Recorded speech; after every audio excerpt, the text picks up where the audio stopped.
Ukraine पर भीषण हमले शुरू कर दिए हैं। नए रूसी हमलों की शुरुआत ही इतनी घातक और खौफनाक है कि जेलेंस्की 24 घंटे के अंदर ही नेटो और अमेरिका भी सीधी मदद की गुहार लगाने लगे हैं। इधर रूसी मीडिया का दावा है कि इस बार यूक्रेन पर रूस के तब तक सीरियल अटैक होते रहेंगे जब तक कि जेलेंस्की का यूक्रेन सरेंडर को तैयार नहीं हो जाता। फूंक डाला यूक्रेन, पुतिन का आखिरी युद्ध शुरू। क्या पुतिन को हराना नामुमकिन? क्या अब जेलेंस्की करेंगे सरेंडर? यूक्रेन पर सीरियल अटैक, 5 प्रांतों पर पूरा कब्जा। लगभग 40 महीने से रूस यूक्रेन जंग चल रही है और अब जंग ऐसे मुहाने पर पहुंच चुकी है जहां या तो अब रूस तबाह हो जाएगा या फिर यूक्रेन भस्म होगा। रूस के साइबेरिया इलाके में जिस तरह से यूक्रेन ने 117 आत्मघाती ड्रोन से रूस के 5 सैन्य एयरबेस को तबाह किया है, उसने पुतिन को अब पूरी तरह से बेकाबू कर दिया है। अब तो वॉर एक्सपर्ट्स भी कहने लगे हैं कि जेलेंस्की ने भले ही रूस पर हुए इस हमले को करने में 18 महीने का वक्त लगाया हो, लेकिन अब रूस 18 हफ्ते में पूरे यूक्रेन को रौंद कर रख देगा। 5 एयरबेस पर हमले के बाद से यूक्रेन पर रूसी हमले शुरू हो चुके हैं। दावा किया जा रहा है कि रूस के ये हमले सीरियल अटैक की तरह लगातार होंगे और यूक्रेन के सभी डिफेंस सिस्टम को तबाह करने के बाद यूक्रेन के बड़े इलाकों में कब्जा किया जाएगा। हालात ये हैं कि तुर्की के इस्तांबुल में हुई मीटिंग के बाद रूस ने यूक्रेन को 2 टूक संदेश दे दिया है कि अब रूस के सामने जेलेंस्की के यूक्रेन को सरेंडर हर हाल में करना होगा। इधर नेटो यूरोप भले ही यूक्रेन को जंग में मजबूत करने के लिए एड़ी चोटी का जोर लगा रहा हो, लेकिन अमेरिका की तरफ से ऐसा लगने लगा है वो अब पुतिन के रूस से विनाश ही हद तक पंगा नहीं लेना चाहता। हम आपको दिखाने जा रहे हैं कि कैसे पुतिन के रूस ने एयरबेस पर हुए हमलों को बदला लेना शुरू कर दिया है और यूक्रेन को तिल तिल करके मारना शुरू कर दिया है। पिछले 24 घंटे से पूरे यूक्रेन में जबरदस्त रूसी हमले हो रहे हैं। तबाह इमारतें, जलते ईंधन डिपो और तबाह होते यूक्रेनी हथियारों का तस्वीरें साबित कर रही हैं कि पुतिन की रूसी सेना ने भयानक तरीके से बदला लेना शुरू कर दिया है। ऐसा लग रहा है रूस अब यूक्रेन से सीज फायर पर कोई बातचीत नहीं करेगा। जिस तरह से क्राइमिया पुल पर लगभग 1100 से 1200 किलो के बम धमाके से यूक्रेनी सेना ने हमला किया, उससे रूसी सेना को और ज्यादा भड़का दिया है। पहले रूस के 5 एयरबेस पर यूक्रेनी हमले और फिर क्राइमिया के पुल पर यूक्रेनी हमले ने साबित किया कि जेलेंस्की का यूक्रेन आग के साथ खेल रहा है, जिसके पीछे कहीं ना कहीं जर्मनी, फ्रांस, ब्रिटेन जैसे देश मौजूद हैं। लेकिन पुतिन ने जिस तरह से ट्रंप के साथ 75 मिनट की फोन वार्ता के तुरंत बाद यूक्रेन पर हमले शुरू किए, वो साबित करते हैं यूक्रेन के बहुत बुरे दिन शुरू हो चुके हैं। रूस ने 5 जून की सुबह से यूक्रेन पर बड़े पैमाने पर मिसाइल और ड्रोन हमले किए, जिसमें राजधानी कीव समेत 12 शहर शामिल हैं। यूक्रेन के पश्चिमी क्षेत्रों को रूसी सेना ने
रसिया, लुहांस्क और बेद्यांस्क के इलाके शामिल हैं। रूसी सरकार के प्रवक्ता पहले ही कह चुके हैं कि रूसी सेना अपनी तैयारियों के साथ लगातार हमले करती रहेगी।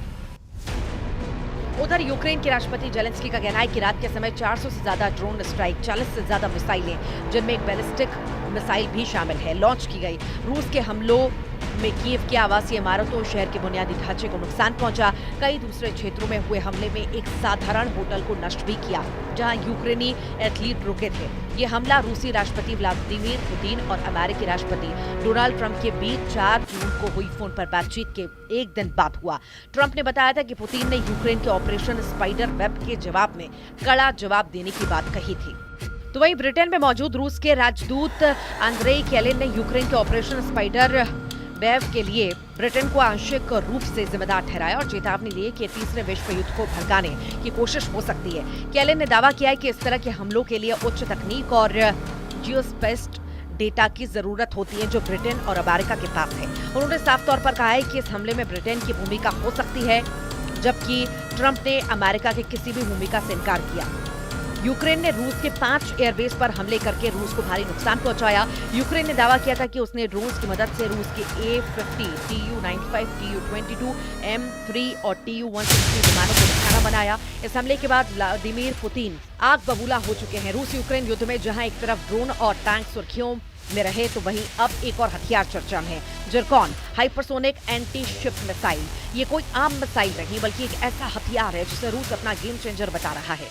खबर है कि यूक्रेन पर रूस इन मिसाइलों से जमकर हमले करेगा। अब रूस लगभग 1200 दिनों से चल रही जंग को और लंबा नहीं खींचना चाहता।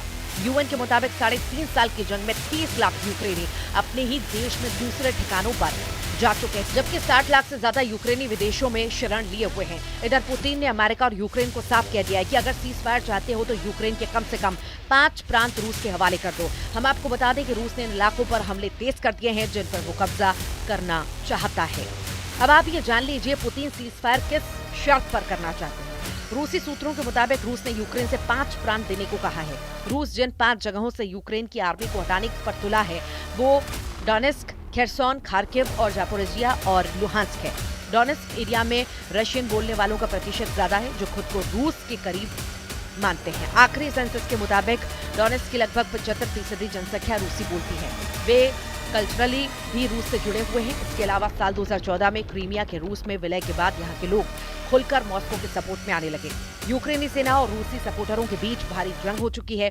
5 जून को यूक्रेन ने रूस के ब्रांस्क ओब्लास्ट में क्लिंसी शहर के पास रूसी मिसाइल सैनिकों के ठिकाने पर हमला किया।